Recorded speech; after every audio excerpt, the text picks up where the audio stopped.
اللهم يا مالك الملك،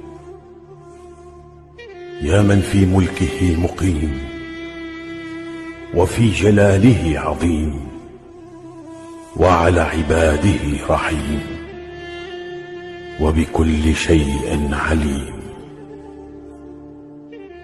اللهم إنا نسألك الأمن والأمان والعافية في الأبدان.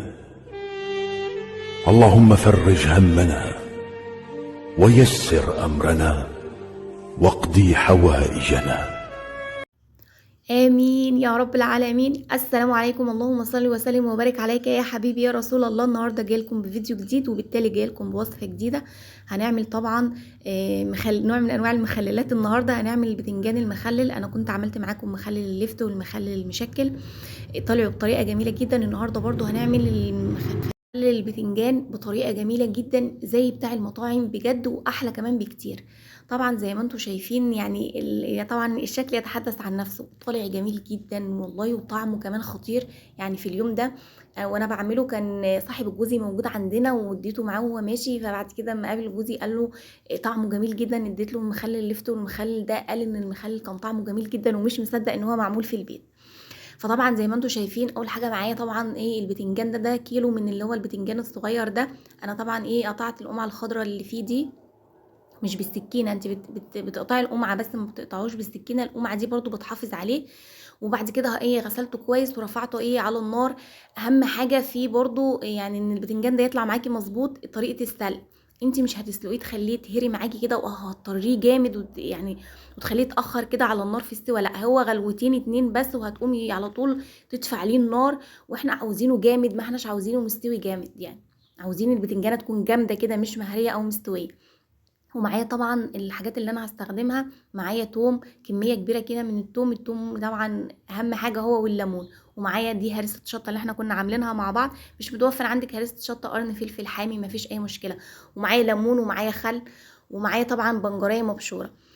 طبعا انا هسهل عليكم النهارده وهعمله معاكم في الهون. انا كنت عملته معاكم قبل كده في فيديوهات من زمان في الكبه، يعني فرمنا كل الحاجات دي في الكبه. فانا هسهل عليكم النهارده بحيث ان اللي ما عندهاش كبه، او مثلا الكبه بتاعتها عطلانه، او حتى كسلانه ان هي تشغل الكبه. ساعات كلنا يعني بنكسل، ان يعني حاجه بسيطه مش هنجيب الكبه بقى ونخرجها. طبعا دقيت التوم كويس جدا، هرسته في الهون كويس. وبعد كده نزلت على هرسة الشطة بالثوم وبالملح وبالخل وبنص البنجرية اللي انا بشرها، لان انا يعني باقي البنجر دي انا هعوزه في الاخر في المية بتاعه المحلول اللي انا هضيفه عليه. ومعايا طبعا ليمونتين كبار. طبعا زي ما قلت لكم اهم حاجة كمان الليمون. البتنجان ده بيحب الليمون جدا، والليمون طبعا هو اللي بيحافظ عليه وبيديله طعم المزازه كده، مع الخل بيخلي طعمه جميل جدا زي ما قلت لكم زي بتاع المطاعم بالظبط.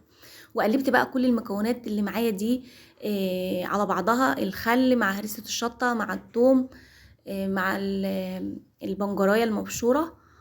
وبعد كده طبعا الليمون، حطينا ليمون كتير. وبعد كده معايا علبه بقى من علب التلاجة دي او اي حاجه طبعا انتي هتحطي فيها.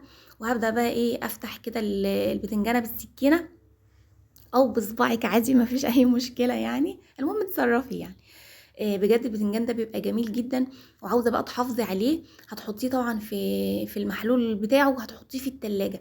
طبعا في ايام الشتاء دي ممكن يقعد معاكي شهر. يعني انا في ايام الشتاء ممكن اجيب الكيلو اعمله كله زي ما عملته معاكم كده، الكيلو كله مره واحده. لكن في ايام الصيف بصراحه بقسم الكيلو على مرتين، يعني بقى اعمل نص كيلو ولما يخلص اعمل النص التاني. بدأت كده احشي، املي طبعا قلب البتنجانه كده بالحشوه اللي معايا. الحشوه دي جميله جدا، والبنجر هيديها لون احمر كده. يعني بعد ما تقعد يومين او 3 في الميه هتبصي تلاقي قلبها احمر كده بسبب البنجر. طبعا انا حشيته كله كده ورصيته في العلبه اللي معايا.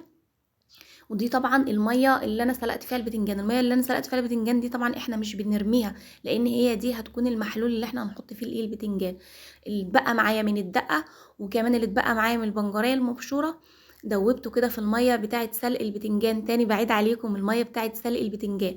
وهزود بقى يعني هحط فوق البتنجان الميه دي، هغطيه يا دوب هيكون متغطي كده. وطبعا عندك بقى ليمون، هتجيبي بقى شرايح الليمون وتقومي بقى تقطعيها بقى بالطريقه اللي انتي عاوزاها. انا قطعتها طبعا زي طريقه المطاعم، علشان طبعا يعني يبان ان هي بتاعت مطاعم يعني.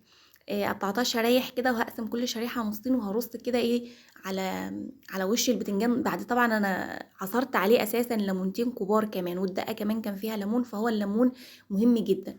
فزي ما قلت لكم يعني في ايام الشتاء دي انت ممكن تسيبيه عادي على الرخامه، هيقعد معاكي اسبوع ولا هيبقى له ريحه ولا اي حاجه، لان الجو برد. لكن في ايام الصيف طبعا اول ما هتعمليها هتدخليه التلاجة على طول. بس انا بصراحه برضو في ايام الشتاء بحطه في التلاجة، يعني العلبه مش هتاخد حيز ولا مساحه ولا حاجه في التلاجة، وتحافظ لك عليه. الكيلو ده يعني يقعد معاكي اسبوعين 3، هيقعد معاكي كتير جدا يعني. بس اعملي بالطريقه اللي انا قلتلك عليها دي، يعني هتاكلي احسن بتنجان مخلل، وكل اللي هيدوقه عندك هيشكرك بجد عليه. فهو ما شاء الله كان جميل جدا. شايفين شكله بصراحه يفتح النفس والله. يا ريت بقى تدعمونا باللايك وتشتركوا عندنا في القناه. والسلام عليكم ورحمة الله وبركاته.